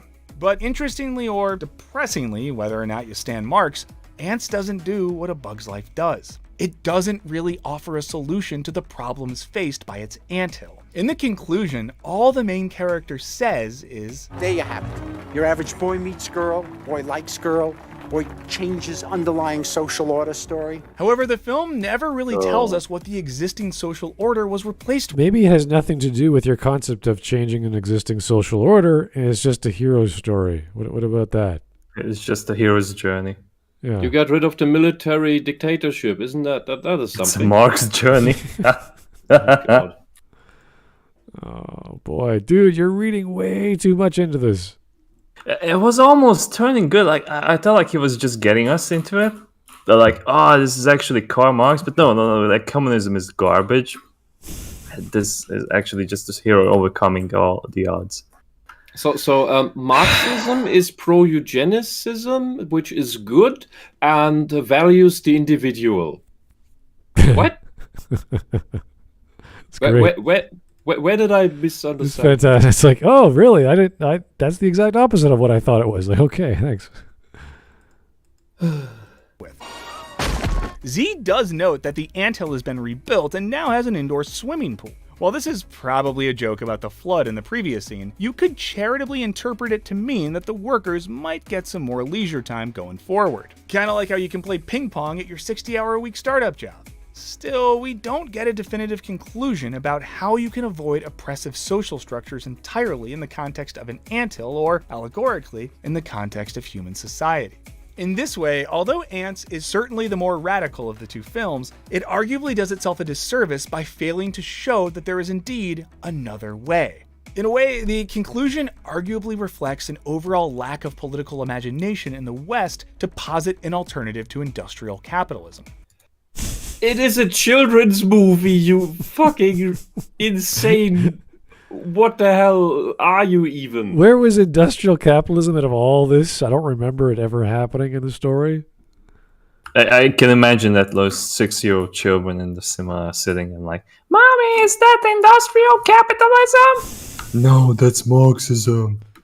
And no, J. Jameson in the chat, this is not probably a joke. These people mean everything they say. They are incapable of actual humor. The only things they find funny is when they win and the people they don't like get hurt. It's ironic that something like Wisecrack is like doing something like this. Yeah, this is. He wants political propaganda in a children's movie. I honestly don't think he's that smart. I think he's just stupid and he's just saying stuff he thinks sounds right. Because if you actually read Marx and saw how they applied it, it's like, no, the individual, the workers' rights are taken away. They're not allowed to do more. They're not allowed to own anything. No, the government takes it away. What is so hard to follow the dots of history? People applying a socialist regime, seeing how it goes. Oh, we need more control. They take even more away from the people. They start killing people off who don't comply. They take their land. They take their resources. Oh, right. Yeah, that's what happens. Okay. So the individual and their freedoms and the law are thrown aside. This is what history has shown us. I can't believe he said, oh, well, the individual rights for owning the means of production, that everyone should have that. You're like, okay, when did that happen? When I ask a random socialist teen or early tween saying this coming up with this means of production shit, I ask, well, what does that mean? What are the means of production? And then it's just blank stares of,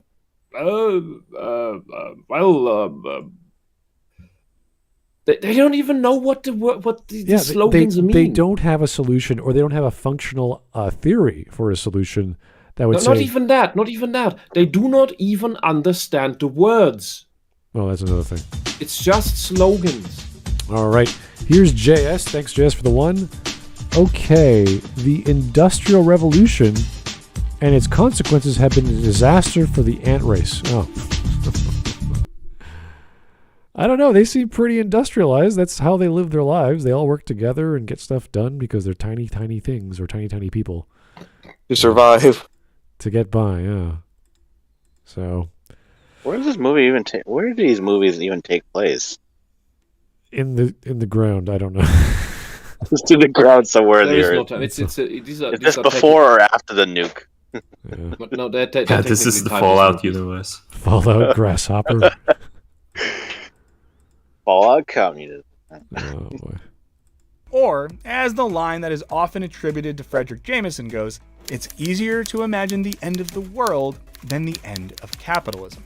Antz What was that quote from? The fuck? What does that have to do? Are you smoking? How's that any...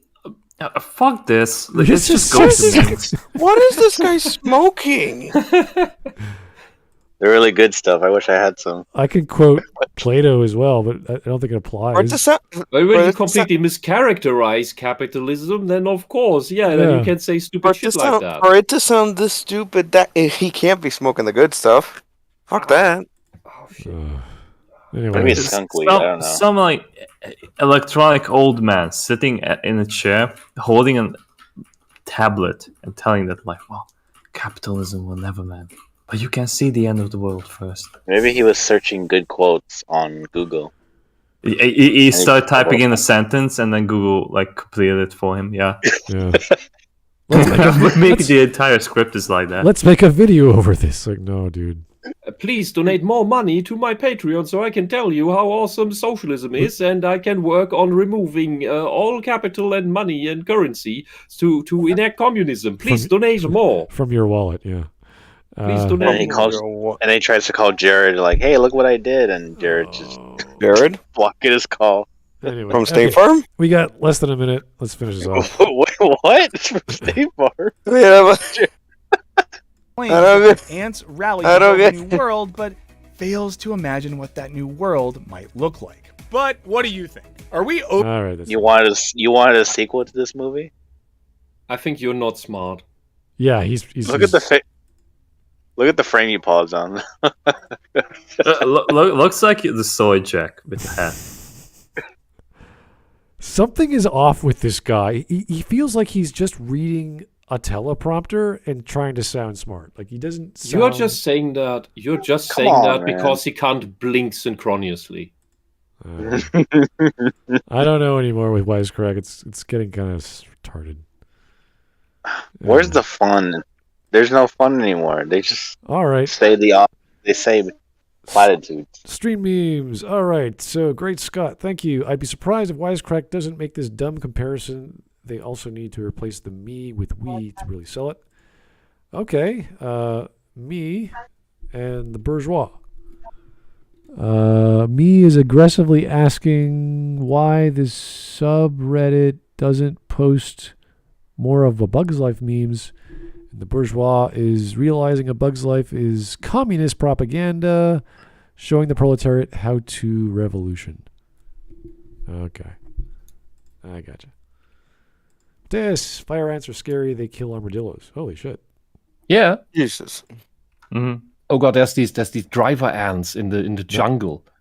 Don't fall asleep in the jungle. They will eat you while you sleep. Compares ants colony in Bug's Life to imperialism and industrialism. And then we have the grasshoppers saying squish 'em. Okay. More Mateus, grasshoppers colonialists. And then he's lighting his iPhone on fire. Yes. Capitalism. Brazilians own iPhones? Yeah, apparently. Are they there yet? No, probably not. They bring them in illegal immigrants. I know. To the country. But they can imagine that it's there. I know what's going on. He's calling the grasshoppers colonialists because the Lysenkoism in Maoist China led to the grasshoppers, the locusts, eating all the crops and starving everyone because they killed all the sparrows. Fuck. Yeah, the Great Leap in Brazil.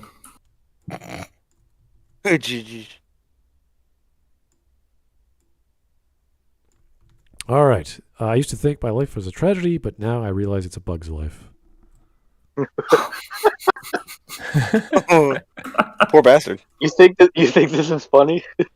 I thought we were doing the Asian video, so here's an Asian meme. What? Finally, I was also hoping for that. Now I can go home and study. Yeah, I thought we were doing the Asian honor, and then it was a Bug's Life. Well, in some cases, some classes were so fun, you wanted to go home and do the homework. So. No, it's just because of the stereotype that they always need to have A+, whatnot. Yeah, this is good. Bezos, an objectivist. Yeah, I don't know where that comes into play. He was just a guy. He was just a guy who sold books from his garage, and then it scaled up, and he just kept buying warehouses. And... Mateus, where did you find this picture? Did you make this? Yeah, this is really weird. I'm not sure what that creature is, but he's laughing his ass off. That's a dragon. That should be an emoji. Lukewarm take, is this a pro-capitalism stream? And then, okay, just making sure capitalism has killed more people than socialism or communism. Just going to leave that there. See all. Wait, oh my god, was this today? In the live chat? It was in the chat here. Yeah, just scrolled up. That was here in the chat. That absolute spin-off history. What retard thinks this is true? I don't know. Communists. Well, him. This is one of their core beliefs. Yeah, let's keep going. Now that is. While funny. he sits on his computer to write out this comment. Okay. Okay, cool. So we're laughing. Yeah. We're laughing at the lukewarm take. Yeah. Okay. Thank you. This is absolutely. They actually believe this. They're taught this. Yes. They do not question it. Okay. It's just you can't convince them. Here we go. Have you ever noticed? Texto.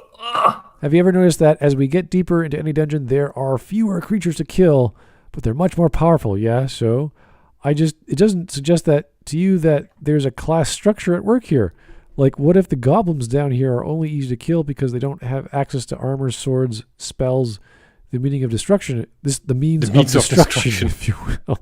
The means of destruction. Maybe, but like we're planning to kill literally everyone anyway. Yeah, but not in the classist way. Well, if we're going in that direction. They're also a different race, culture, probably with unique gender notions. Okay, pause. No, there is no field of sociology in the realm of altergrax.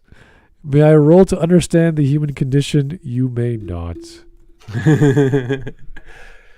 Saturday morning breakfast cereal. Great comics. Great comic. Read it. It is brilliant. Share the wealth, and can I have your iPad? Oh. Okay. Funniest times. No. Yes. Yeah, no. That's what they always say, no. Oh, God. Yeah. I'm not reading that. That's way too small. Dungeons and Dragons and Philosophers, Part 7. Karl Marx, Vladimir Lenin, Philosophers? Rosa Luxemburg, Amadeo Bordica, and Mikhail Bakunin. Okay, yeah. Lots of... Bakunin. These are not philosophers. Well, some of them are. They're just people who babble a lot. Yeah. This is just stupidity. Eat the Rich, 17 Anti-Tyranny Adventures. What? Okay. Best gold seller. Oh, this is part of this. Pokelevy is delving into this bullshit where the socialists are completely trying to take over fantasy tabletop roleplay, and they're just churning out all this crap where they're just pushing communist propaganda as fantasy adventures for Dungeons and Dragons, and rainbow crap and all of this. It's absolutely atrocious. Here's Robert Island. Every time we killed 1,000 bugs at the cost of 1 MI, it was a net victory for the bugs. We were learning expensively just how efficient a total communism can be when used by a people actually adapted to it by evolution. The bug commissars didn't care any more about expending soldiers than we care about expending ammo. So Zerg rush everything and you run out of ammo. Yeah, that's what the Soviet army did in World War II. There's a 2.1 megabyte video from Joe Crazy. Let's try it, see what happens. It's just oh my god. That was a retard version of the Russian national anthem. Okay. Let's not listen to that. Thank you, though. Corporate needs you to find the difference between this picture and that picture. Yeah. Thanks, Wisecrack. Sisyphus was actually just Atlas's cousin. Apparently, the difference is Atlas is punished. Sisyphus is doing it because he's a Chad. He's doing it out of his own volition, just to say, "I'm gonna make this happen. It's gonna work. If it takes me 1,000,000 years, I'm gonna do it just to show you. Joke's on you. I'm actually gonna torture myself just to spite you."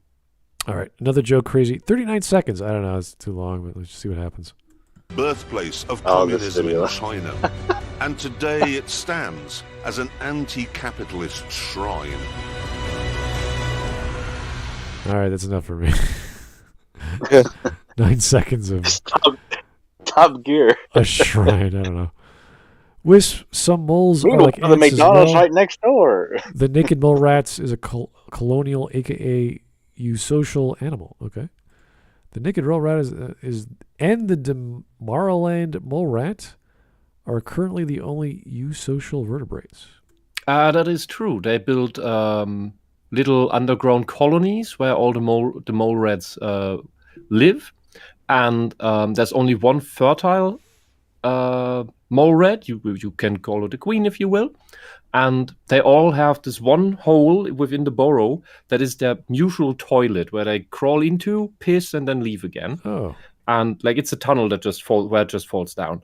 And pheromones or some chemical markers from the fertile female, the dominant female, makes all the other females infertile.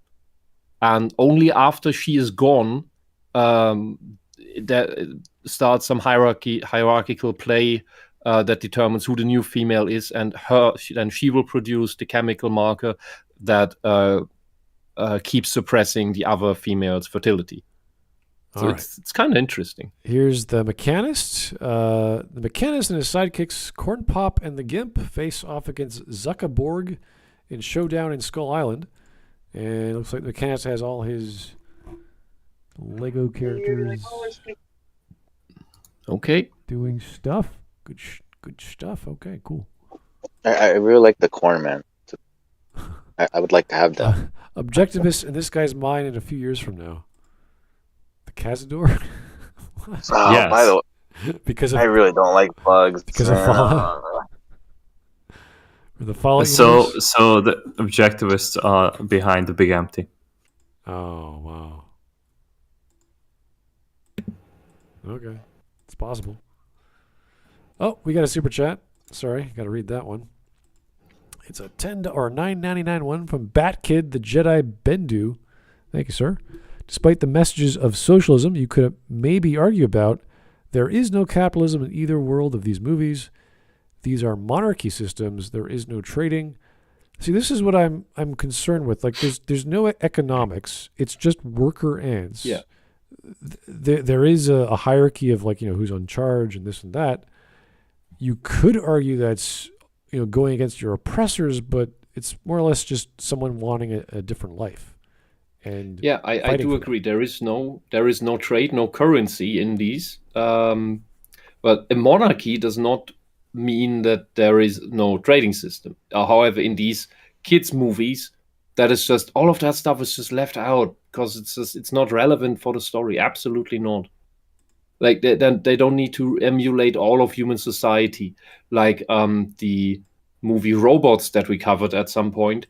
That is deliberately made to be a fun version of what if robots had the human society and then do things in a funny way. So yeah. All right. Well, that was pretty bad. It's pretty stupid. Yeah. Not as bad as the last 2 videos we covered, but still pretty bad. And I'm sad to say Wisecrack is getting in that category of ugh. It's just propaganda now. Maybe they've been bought by China. How about don't cover Wisecrack anymore? I'm serious. China is bribing is bribing a lot of Western YouTubers in order to shield their propaganda. Renegade Cut is one of them. He's proven to have taken money from China in order to make his videos. John Cena, The Rock. Yeah, John Cena. The Rock even? The Rock is now The Rock. Do you smell what The Rock is cooking? Yeah, soy. Yes, soybeans. Yeah, but I'm serious. He's a Chinese government shill, just like Jason Unruhe, whom we covered on Cyrex's show. All right. Well, it's scary. Yes. It's scary. I wonder how many more. Let's call it 9/11. That was almost 2 hours worth. But holy hell, what a strange, disconnected take on whatever the hell he was trying to say. Was it pro-capitalism? Please give us some good videos for Veep. Did we ever answer the question of who loved capitalism more? No. What was the point of that? These modern Wisecrack videos are all about here are all these ideas, but like, what do you think? By the way, at the end of the video, what the? You made me wait 15 minutes, and he has no point. Yeah, I was expecting him to answer it, and I never got an answer. He doesn't give answers.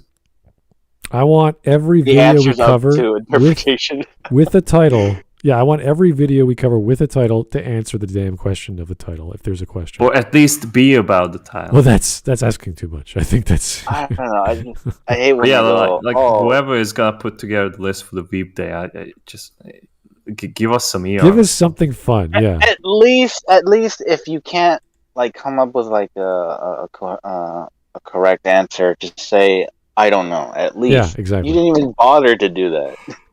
I would appreciate that. Not just socialism again. Anyway, guys, thank you so much for all your time. That was a painful... I think Wisecrack is going in the loony bin now. We probably won't touch another. They're just pointless. Yeah. And they're not even in blacklist. They're not fun anymore. Let's just blacklist them already. Yeah, they're not even fun to cover. Just like, this is dumb. Yeah, all the fun guys are gone. Like the thug that used to read out the books, he's gone. Alien guy is gone. And Jared's gone. Like, who else is left? Yeah. Let's just blacklist Wisecrack already. All right. Well, thanks, guys. Have yourself a great evening. We'll talk to you for Weep Day tomorrow, hopefully. Take it easy. Bye-bye. Wisecrack sucks.